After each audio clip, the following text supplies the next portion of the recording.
नमस्ते। हर हर महादेव। Hello everyone. दोस्तों, आप सभी का मिस्टिकल रीडिंग 999 में बहुत बहुत स्वागत है। कैसे हैं आप सब? आई होप आप सभी बहुत अच्छे होंगे, स्वस्थ होंगे, मस्त होंगे। भोलेनाथ की कृपा सदैव आप और आपके परिवार पे बनी रहे, मैं यही प्रार्थना करता हूँ। तो चलिए दोस्तों, एक नई टैरो रीडिंग की यहाँ शुरुआत करते हैं। और ये एक general, collective and timeless reading होने वाली है। इसे आप कभी भी सुन सकते हैं। जितना रेजोनेट करे उतना ही एक्सेप्ट करें, बाकी का जाने दें। तो चलिए बिना देरी किए हुए जल्दी से इस रीडिंग की शुरुआत करते हैं। ऑल्सो फ्रेंड्स, मैं ये प्रार्थना करता हूँ कि ये नया साल आपके जीवन में बहुत सारा धन, मान, सम्मान, सुख, समृद्धि सब कुछ लेकर आए। जो भी इश्यूज़ हैं, जो भी कष्ट हैं, वो सब दूर हो जाएं। और जो भी नेगेटिविटी आप या आपके परिवार के अराउंड भेजी गई है, वो सब वापस सेंडर की ओर लौट जाए 100 टाइम्स मल्टीप्लाई होके। All the negative energies around my viewers go back to the sender. एक ऐसी पॉजिटिव ऊर्जा आप और आपके परिवार के अराउंड बनी रहे जिसमें कोई भी नेगेटिविटी प्रवेश ना कर सके। और आपने जो भी सपोर्ट इस चैनल को दिया दोस्तों, वो अनलिमिटेड टाइम्स मल्टीप्लाई होके आप सभी को वापस मिले। चलिए इस रीडिंग की शुरुआत करते हैं एंड लेट्स सी कि आज आपके लिए क्या मैसेजेस है, क्या गाइडेंस है। Dear divine, dear angels and sister, हे महादेव, जो भी मेरे व्यूवर्स इस वीडियो को देख रहे हैं उनके लिए क्या मैसेजेस है, क्या गाइडेंस है, प्लीज़ शेयर करें। Angels and sister, spirit guides, please guide करें जो भी इस वीडियो को देख रहे हैं उनके लिए क्या मैसेजेस है, क्या गाइडेंस है, प्लीज़ शेयर करें। चलिए देखते हैं। सबसे पहला कार्ड दोस्तों यहाँ पर आया है नाइट ऑफ पेंटिकल्स का। Second card of the day is King of Swords. Okay. Third card of the day is the Emperor. And the fourth card of the day, King of Wands. काफ़ी strong cards आए हैं दोस्तों। देखिए यहाँ पे king of swords, the emperor, king of wands और night of pentacles. अपने में ही ये चारों के चारों कार्ड्स एक बहुत ही स्ट्रॉन्ग संकेत लेकर आज प्रत्यक्ष हुए हैं और इन्हें एक एक करके हम गहराई से समझते हैं। शुरू करते हैं सबसे पहले कार्ड से दोस्तों, which is night of pentacles. और दोस्तों ये जो सबसे पहला कार्ड आया है नाइट ऑफ पेंटिकल्स, देखिए स्लो है, वेरी स्लो, लेकिन स्टेबल है, कंसिस्टेंट है और स्टबर्न भी है। इस चीज़ को ये कार्ड रिफ्लेक्ट करता है। ये जो क्वालिटीज़ होती हैं, ये कार्ड उन चीज़ों को दिखा रहा है। दोस्तों यहाँ पर जो एनर्जी है ये एनिमी की, जो आपके विरुद्ध हैं, जो आपके खिलाफ हैं, ये उनकी एनर्जी में ये कार्ड कहीं ना कहीं बता रहा है कि आपका जो शत्रु है वो इस समय इम्पल्सिव नहीं है, वो जल्दी रिएक्ट नहीं करता। इस मतलब ऐसा कुछ सिचुएशन बन गया है जिसके कारण से अभी वो कुछ भी रिएक्ट नहीं कर रहे हैं और वो प्लानिंग करके चलते हैं। ये लोग चाहे एक से ज़्यादा लोग हों, ये लोग प्लानिंग पूरी करके चल रहे हैं, डेली नहीं लेकिन लॉन्ग टर्म का सोच के कर रहे हैं। और आपके खिलाफ जो कुछ भी हुआ है या हो रहा है वो अचानक नहीं हुआ है। ये महीनों या सालों की जो साइलेंट ऑब्जर्वेशन है, ये उसका रिजल्ट है।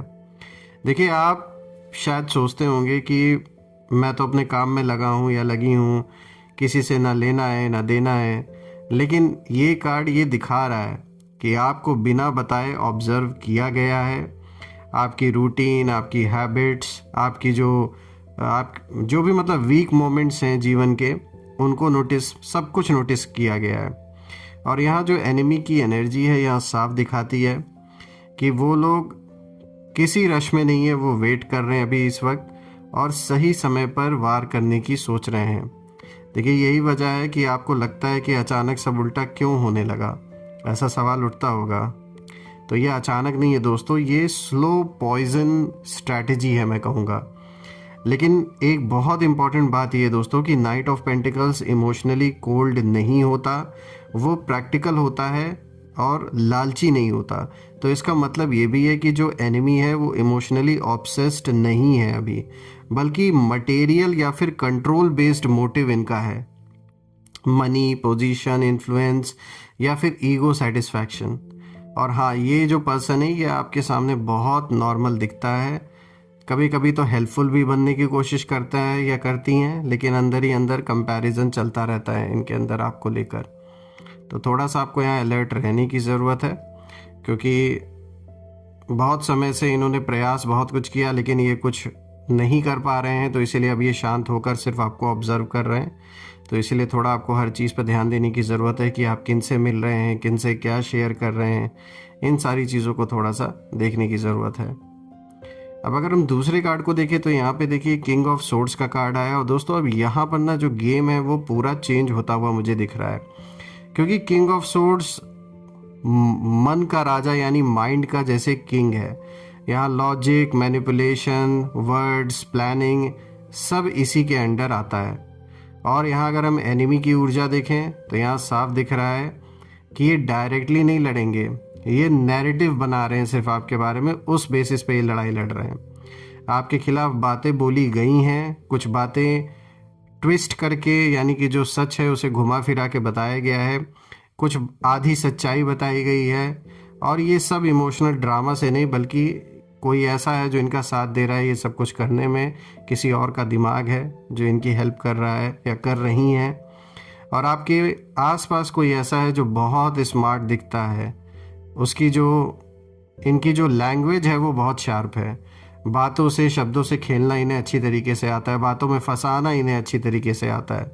देखिए ये जिसकी भी ऊर्जा है, मेल फीमेल आपके जीवन में, ये अकेले तो नहीं है, इनका साथ कोई ऐसा पर्सन दे रहा है जिसके कहने पर और सोचने पर ही ये रिएक्ट कर रहे हैं। इनके पास खुद इस समय कोई कंट्रोल नहीं है, कोई तीसरा इंसान इन्हें कंट्रोल कर रहा है, जो हर सिचुएशन को अपने फेवर में टर्न कर देता है, उस तरीके का ये पर्सन है। यानी अपने मतलबी इंसान है जो भी है, मेल फीमेल जिनकी भी ऊर्जा है, जो इनको मदद दे रहे हैं, जो आपके खिलाफ हैं। देखिए किंग ऑफ सोर्ड्स का ये जो कार्ड आया है ये भी दिखाता है कि आपके खिलाफ ये जो भी लोग हैं, ये जो खेल ये खेल रहे हैं, ये अकेले नहीं खेल रहे हैं, ये कहीं ना कहीं अपना इन्फ्लुएंस और बातचीत से आपके जो भी सपोर्टर्स हैं उनको कहीं ना कहीं भड़काने की कोशिश कर रहे हैं। और आपको कभी कभी लगता होगा कि मैंने तो कुछ कहा ही नहीं, फिर भी लोग गलत समझ रहे हैं, ऐसा आपको कई बार फील हुआ होगा। और यही कारण है दोस्तों कि शब्दों को वेपन बनाया गया है, साइलेंस को भी वेपन बनाया गया है।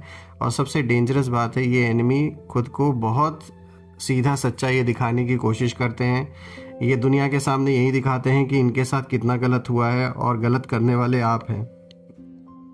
ऐसे जैसे कि मतलब ये दिखा रहे हैं कि सारी की सारी गलती आप ही की है, इनकी तो कोई गलती ही नहीं है। तो अपने आप को ये आपको विलन साबित कर रहे हैं, अपने आप को कहानी का हीरो बनाने की कोशिश कर रहे हैं। देखिए लेकिन जो सच है वो ये है कि ये सब बस एक मेंटल चेस की तरह खेल खेला जा रहा है। आपने तो देखिए शायद इतना ध्यान नहीं दिया होगा, क्योंकि आपको फ़र्क नहीं पड़ता है कि कौन क्या सोच रहा है।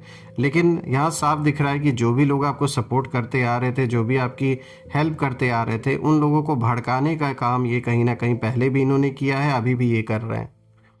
अब अगर आप तीसरे कार्ड को देखें, द एम्परर का कार्ड आया दोस्तों ये जो कार्ड है, अब यहाँ सबसे अगर मैं देखूँ तो सबसे हैवी एनर्जी निकल के आती है, क्योंकि द एम्परर कोई स्मॉल प्लेयर नहीं होता, ये अथॉरिटी, ये कंट्रोल, ये सिस्टम को कहीं ना कहीं दिखाता है। और इस कार्ड से साफ दिखता है कि आपके खिलाफ जो चल रहा है उसमें कोई ऐसा व्यक्ति शामिल है जिसके पास पावर है। पावर का मतलब सिर्फ गवर्नमेंट या बॉस नहीं, पावर हो सकता है फैमिली में कोई अथॉरिटी वाला पर्सन, सोशल इन्फ्लुएंस जिसका है, फाइनेंशियल डोमिनेंस जिसकी है, एज या स्टेटस का एडवांटेज उसको मिलता है। तो जो एनिमी की एनर्जी यहाँ साफ कहती है कि कहीं ना कहीं इनको खेलना आता है, चाहे फिर वो लीगल फ्रंट पर हो या फिर पर्सनल लाइफ में हो। और आपको कई बार ऐसा महसूस हुआ होगा कि मैं सही होते हुए भी हार क्यों रहा हूँ या हार क्यों रही हूँ, ऐसा आपको लगा होगा, क्योंकि सामने वाला फेयर फाइट खेल ही नहीं रहा है ना। बात तो ये है दरअसल, ये जो भी हैं ये फेयर फाइट नहीं खेल रहे हैं, ये अपनी पावर का, अपने पैसे का, अपने गलत इन्फ्लुएंस का पूरा ये यूज़ कर रहे हैं। दोस्तों द एम्परर शैडो में आए तो वो रिजिड होता है, कंट्रोल फ्रीक भी होता है, और सबसे ज़्यादा डरता है कंट्रोल खोने से। तो आपकी ग्रोथ, आपकी इंडिपेंडेंस और आपका का जो कॉन्फिडेंस है, इन्हीं सारी चीज़ों से इस पर्सन को सबसे ज़्यादा प्रॉब्लम इस समय हो रही है। और यही वजह है दोस्तों कि आप पर प्रेशर डाला गया, जानबूझ के प्रेशर्स और क्रिएट किए गए, बाउंड्रीज क्रॉस की गई, अथॉरिटी दिखाने की कोशिश हुई। लेकिन एक बात याद रखिए कि एम्परर तभी अटैक करता है जब उसे खतरा महसूस होता है। तो कहीं ना कहीं आप अननोइंगली एक थ्रेट बन चुके हैं इनके लिए, चाहे भले ही आपको पता हो या ना हो, लेकिन ये आपको खतरा समझते हैं, तभी तो आपको मिटाने की कोशिश में लगे हुए हैं। यानी आप वो पावरफुल सोल हैं जिनसे इन्हें डर है। अब बात करते हैं चौथे कार्ड के बारे में। तो देखिए यहाँ पे किंग ऑफ वॉन्ड्स का कार्ड आया है। और दोस्तों अब इस कार्ड से देखा जाए तो असली जो जेलसी है वो सामने आते हुए दिख रही है। देखिए किंग ऑफ वॉन्ड्स फायर का कार्ड होता है, विजन को दिखाता है, एक कैरिज्मा को दिखाता है इंसान के अंदर। और एनिमी की एनर्जी यहाँ साफ बोल रही है कि आपकी जो लाइट है वो इस इंसान को बहुत ज़्यादा अनकंफर्टेबल फील करा रही है। कहीं ना कहीं आपके अंदर का जो सच है, जो एक प्रकाश है सच्चाई की, और आपके सोल की जो एक प्योरिटी है, कहीं ना कहीं एक एनर्जेटिक लेवल पर इस इंसान को बहुत ज़्यादा अनकंफर्टेबल फील कराती है। क्योंकि आपके अंदर नेचुरल लीडरशिप है दोस्तों। आप जहाँ जाते हैं वहाँ नोटिस होते हैं, आप इंस्पायर करते हैं लोगों को बिना कोशिश किए, और यही बात कुछ लोगों को अंदर ही अंदर जलाती है। देखिए किंग ऑफ वॉन्ड्स वाला एनिमी खुद भी पावरफुल है लेकिन इनसिक्योर है। ये ऐसा नहीं कि ये पावरफुल नहीं है। दुश्मन बराबरी का होना चाहिए, तो कहीं ना कहीं ये दुश्मन है पावरफुल, लेकिन ये कितना भी पावरफुल बन जाए, इनको डर तो फिर भी है, इनसिक्योरिटी इनको फिर भी है आपसे, और वो चाहते हैं कि स्पॉटलाइट इन्हीं पर हमेशा रहे। लेकिन नोइंगली या अननोइंगली आप जहाँ भी जाते हैं, कहीं ना कहीं आपको ही वो इज्जत मिलती है, आपको ही वो पहचान मिलती है जिसके ये भूखे हैं। तो आप कहीं ना कहीं इनका स्पॉटलाइट जैसे चुरा ले रहे हैं, और ये चाहते हैं कि जो भी क्रेडिट है ये इसी को मिले, इस पर्सन को, जो भी हैं ये मेल फीमेल। लेकिन आपको इज़्ज़त ज़्यादा मिलती है, आपको लोग ज़्यादा समझते हैं। कितना भी इन्होंने कीचड़ उछाला लेकिन फिर भी लोगों पर उसका असर इतना नहीं हुआ। और देखिए दोस्तों, जब ऐसा नहीं होता कि इनको रिस्पेक्ट नहीं मिल रही है, इनको स्पॉटलाइट नहीं, इनको वो अटेंशन नहीं इनको वो मिल रही है, तो इनका जो ईगो है बहुत ज़्यादा हर्ट होता है। इसीलिए सबसे ज़्यादा अगर देखा जाए तो ये परेशान इसी चीज़ को लेकर है। देखिए दोस्तों, इस कार्ड से साफ दिखता है कि आपके एनिमीज़ को सबसे ज़्यादा प्रॉब्लम आपके कॉन्फिडेंस से है, आपके अंदर जो एक फियरलेसनेस है उससे है। और आप शायद सोचते होंगे कि भाई मैं तो बस अपने तरीके से जी रहा हूँ या जी रही हूँ, इतना किसी से फालतू हम मतलब भी नहीं रख रहे हैं।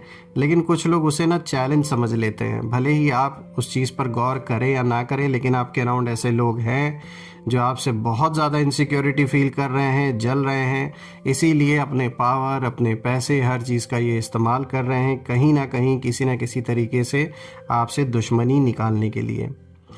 अब अगर हम देखें दोस्तों चारों कार्ड्स को एक साथ जोड़कर, तो जो इस पूरे स्प्रेड में एक इशारा निकल के आ रहा है वो दिखाता है कि ये कोई सिंगल एनिमी नहीं है, ये इसमें एक से ज़्यादा लोग शामिल हैं। कोई बहुत शांति से ऑब्ज़र्व कर रहा है आपको, कोई वर्ड्स के थ्रू डैमेज करने की कोशिश कर रहा है, यानी आपके बारे में गलत बातें, गलत चीज़ें, गलत नैरेटिव फैलाने की कोशिश की जा रही है। कोई किसी पावर का यहाँ पे मुझे यूज़ करता हुआ दिख रहा है जो आपके ख़िलाफ़ है, अपने पावर, अपने पैसे का। और जेलसी तो बहुत है, बहुत ज़्यादा जलन है दोस्तों। सबसे शॉकिंग बात ये है कि ये सब ओपनली नहीं हो रहा है, इसलिए आपको ना थोड़ा कन्फ्यूजन होता है, डाउट होता है, सेल्फ क्वेश्चनिंग कहीं ना कहीं शुरू हो जाती है आपके अंदर।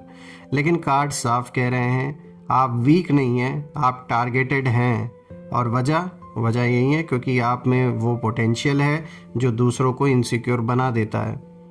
अब अगर हम देखें दोस्तों, तो ध्यान देने वाली बात यह है कि यहाँ पर आपको हर किसी को एक्सप्लेन करने की देखिए ज़रूरत नहीं है कि आप क्या हैं क्या नहीं हैं। आपको हर बैटल लड़ने की ज़रूरत नहीं है। साइलेंस ही आपकी सबसे बड़ी शील्ड है इस वक्त। कंसिस्टेंसी आपकी जैसे एक तलवार है, और पेशेंस आपकी विक्ट्री है। जो चुपचाप खेल रहा है वो खुद ही थक जाएगा दोस्तों। तो इनको चुपचाप जितना खेलना हो ये खेलें, चुप कर, पीठ पीछे, जो भी कोशिशें इनको करनी हो कर लें, क्योंकि ये कितना भी ट्राई कर ले दोस्तों, जहाँ पर ये बोलते ना, जाको राखे साइयाँ मार सके ना कोई, तो बिल्कुल जो नहीं होना है उसे ये कितना भी कोशिश कर लें वो चीज़ नहीं हो सकती है। क्योंकि जो सच है, सच की एनर्जी स्लो होती है लेकिन अनस्टॉपेबल होती है। तो दोस्तों यहाँ पर कहीं ना कहीं मैं ये प्रे भी करता हूँ कि ये जो भी लोग हैं जिनसे भी ये डिस्प्यूट चल रहा है, आपका कॉन्फ्लिक्ट चल रहा है, चाहे लीगल बैटल हो या फिर पारिवारिक तौर पे ये किसी न किसी तरीके का मतभेद अभी भी बना हुआ है या चल रहा है, तो मैं ये प्रे करता हूँ यूनिवर्स से कि ये सारी मुश्किलें आपकी सॉल्व हो जाएं और सारी की सारी जो नेगेटिविटी है वापस ओरिजिन पे लौट जाए। ये सारी की सारी जो नेगेटिविटी है मेरे व्यूवर्स के अराउंड वो सब दूर हो जाए और सारी की सारी प्रॉब्लम्स सॉल्व हो जाए। दोस्तों कमेंट में ज़रूर लिखें, I claim my victory, I claim abundance, I claim healthy wealthy life which you definitely deserve. तो दोस्तों फिर से हम नई वीडियो में दोबारा मिलेंगे, तब तक अपना और अपने परिवार का ध्यान रखें। हर हर महादेव। जय माँ काली, जय भोलेनाथ, जय माँ कामाख्या देवी की जय।